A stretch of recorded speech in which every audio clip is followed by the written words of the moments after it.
আমি আমার চোখের পানি ধরে রাখতে পারি না। আমি অনেক আনন্দিত।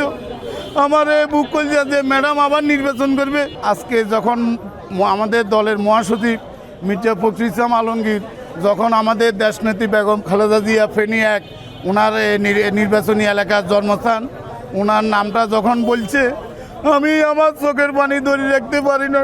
আমি অনেক আনন্দিত। আমার বুক করছে যে ম্যাডাম আবার নির্বাচন করবে। এই মৃত্যুর হাত থেকে ম্যাডাম 3-4বার মৃত্যুর হাত থেকে উনি আল্লাহ ওনাকে রক্ষা করছে। দেশের মানুষ জনগণের ওনার প্রতি ভালোবাসা দোয়া আছে।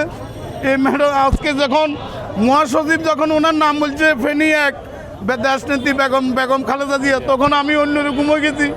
আমার আবেগ, আমার চোখের আমি 17টা বছর এই ঢাকা শহরে বউ বাচ্চা অনেক কষ্ট করছি। জেল মামলা জুলুমের জন্য আমি এলাকা যেতে পারি নাই। আমি ফেনীতে আমার একটা ঈদ, রোজার ঈদ, কোরবান ঈদ কোনো সময় করতে পারি না। আমি ঢাকা শহরে বউ বাচ্চা নিয়ে ছেলে মেয়ে নিয়ে পড়েছি।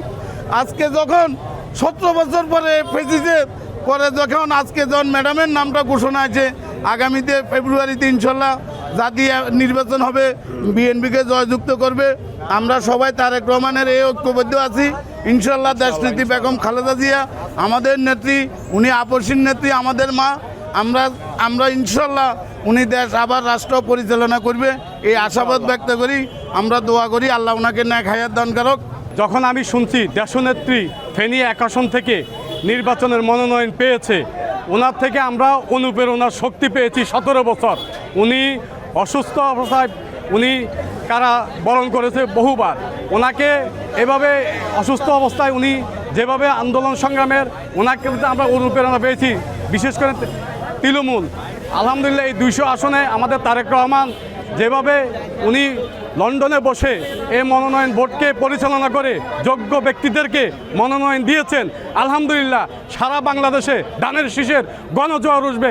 আমাদের দেশনেত্রী বেগম খালেদা জিয়ার ওনার অনুপ্রেরণার শক্তি সারা বাংলাদেশে হয়ে আমরা আগামী রাষ্ট্রনায়ক তারেক রহমানের নেতৃত্বে, দেশনেত্রী বেগম খালেদা নেতৃত্বে আগামী রাষ্ট্রনায়ক বিএনপি ক্ষমতায় আসবে। ইনশাল্লাহ ইনশাল্লাহ ধানের শীষের জয় হবে ইনশাল্লাহ। ফেনী একে নির্বাচন করবেন। আমরা সকল মানুষকে ঐক্যবদ্ধ হয়ে দেশনেত্রী বেগম খালেদা জিয়া যেই আসনে দাঁড়িয়েছে ওই আসনগুলিতে দলমত নির্বিশেষে হলেও দেশনেত্রী বেগম খালেদা জিয়ার মার্কা ধানের শীষ মার্কায় ভোট দেওয়ার জন্য আমি বিশেষভাবে আহ্বান করব এবং সকলে ঐক্যবদ্ধ হয়ে দলের জন্য কাজ করতে হবে। কে আপন কে পর ওইটা আমরা না তাকাই এবং কে শত্রু কে বাদী আমরা কিন্তু না তাকাই। আমরা সকলে ঐক্যবদ্ধ হয়ে বাংলাদেশের 3বারের প্রধানমন্ত্রী দেশনেত্রী বেগম খালেদা জিয়া এই নির্যাতন নিপীড়নের পরেও যে আজকে যে সুখবর আসছে, এই সুখবরটা আমরা আগামীতে আরও উজ্জীবিত করে এবং বাংলাদেশে রাষ্ট্র ক্ষমতায় আমরা দেখতে চাই এবং আনতে চাই ইনশাআল্লাহ।